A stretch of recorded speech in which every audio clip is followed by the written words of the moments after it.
আশ্বিন ফাগুন মাসে পরাণ ঘাসে নতুন বিয়ের ফুল ফুটিছে।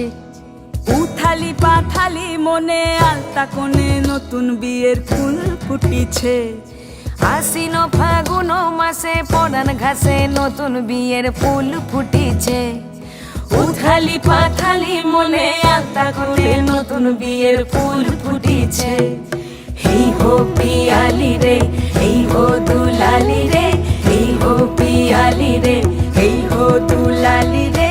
আশ্বিন ফাগুন মাসে পরাণ ঘাসে নতুন বিয়ের ফুল ফুটিছে। উথালি পাথালি মনে আলতা কোণে নতুন বিয়ের ফুল ফুটিছে।